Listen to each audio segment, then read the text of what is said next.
O desejo de Satanás de usurpar o trono de Deus também se revela nas narrativas da tentação que Jesus sofreu no deserto, registradas em Mateus capítulo 4 e Lucas capítulo 4. No encontro entre Jesus e o tentador, podemos descobrir bastante sobre a natureza do grande conflito. O tema de hoje em nosso guia de estudos da Palavra de Deus é: Se você me adorar. O que a Bíblia revela sobre o conflito entre Jesus e Satanás? Mesmo que eu e você não precisemos viver com medo, por que devemos nos lembrar da batalha que ocorre ao nosso redor? Eu gostaria de ler o seu comentário. Comenta aí, compartilha esse estudo com seus amigos e vem comigo!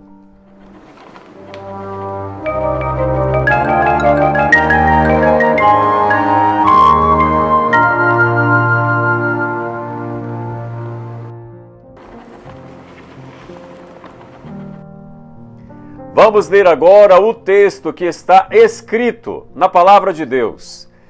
Então Jesus foi levado pelo Espírito ao deserto para ser tentado pelo diabo. Depois de jejuar 40 dias e 40 noites, teve fome. O tentador se aproximou-se dele e disse: Se você é o Filho de Deus, mande que essas pedras se transformem em pães. Jesus respondeu: Está escrito: Nem só de pão viverá o homem, mas de toda a palavra que procede da boca de Deus. Então o diabo o levou à cidade santa, colocou-o na parte mais alta do templo e lhe disse: Se você é o Filho de Deus, jogue-se daqui para baixo, pois está escrito: Ele dará ordens a seus anjos a seu respeito, e com as mãos eles o segurarão, para que você não tropece em alguma pedra. Jesus lhe respondeu: Também está escrito: Não ponha à prova o Senhor teu Deus. Depois o diabo o levou a um monte muito alto e mostrou-lhe todos os reinos do mundo e o seu esplendor. Ele lhe disse: Tudo isto te darei se você se prostrar e me adorar. Jesus lhe disse: Retira-te, Satanás, pois está escrito: Adore o Senhor seu Deus e só a ele lhe preste culto. Então o diabo o deixou, e anjos vieram e o serviram. Mateus capítulo 4, verso 1 a 11. Após seu batismo, Jesus foi levado pelo Espírito ao deserto para ser tentado pelo diabo. Mateus 4, verso 1.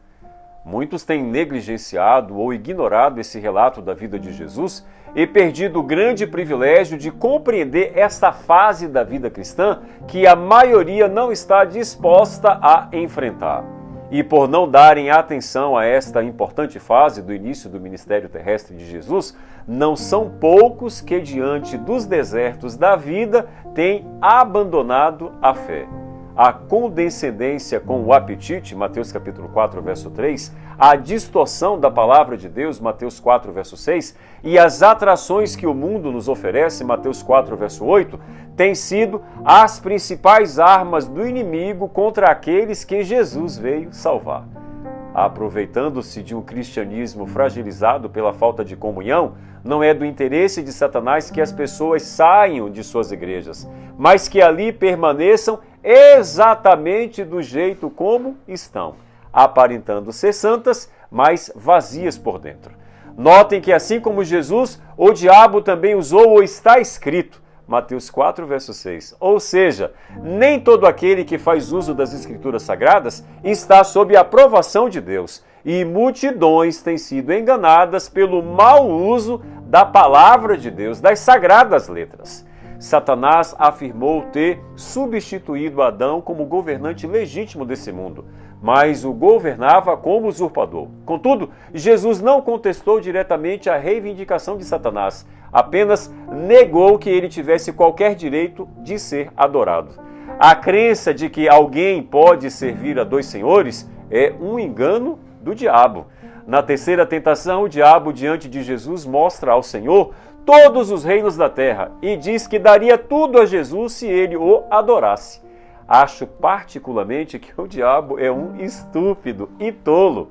Ele chega para o Filho de Deus, o Criador de todas as coisas, o dono da terra e do céu, e diz que dará os reinos desse mundo a Jesus. Não tem lógica, não é verdade? Será que Satanás pensou que Jesus aceitaria aquela proposta? Afinal, ele, um homem, estava com fome e principalmente já sabia que iria sofrer na cruz. Será que aceitaria trocar a cruz por todos os reinos da terra? Só que tem um porém, Jesus também é 100% Deus. Ele não precisava que o inimigo lhe desse todos os reinos da terra, pois ele já é o Rei dos Reis, Senhor dos Senhores. Mas então, por que Satanás fez essa proposta? Minha opinião é que ele queria deixar a pergunta no ar para que outras pessoas pensassem em sua proposta. Possuir todos os reinos da terra não seria um mal, não é verdade? Mas se prostrar diante do inimigo de Deus, misericórdia, Senhor. Meu amigo e minha amiga, meu irmão e minha irmã, que eu e você, como filhos e filhas de Deus, tenhamos coragem e força para responder como Jesus respondeu. Vai-te, Satanás, porque está escrito, ao Senhor teu Deus adorarás e só a Ele servirás. Mateus 4, verso 10. Pois não importa o que nos ofereça o diabo, o que importa é o que Deus nos dá, é muito melhor do que o que Satanás nos oferece. A promessa de Deus é infinitamente superior às propostas do diabo. Quando Jesus disse não ao inimigo, vieram então os anjos do Senhor e o serviram. Mesmo que o inimigo nos ofereça todas as riquezas da terra, todos os reinos, não é comparável ao que Deus quer nos oferecer no céu e na eternidade.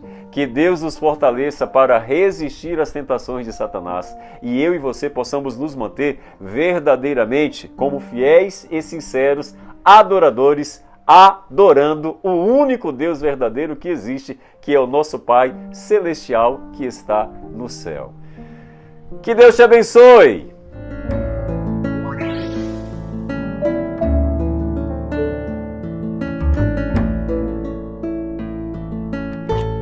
Vamos orar. Bondoso Deus, não permita, Senhor, que Satanás tenha poder de nos seduzir com as propostas efêmeras deste mundo. Prazeres, vaidade, poder, riqueza, ostentação, mas que confiantes em Tua palavra, em Tua promessa, possamos resistir às tentações assim como Jesus resistiu. Nos dê um dia abençoado, é o que nós te pedimos e te agradecemos em nome de Jesus. Amém. Fica com Deus, fique na paz. Maranata!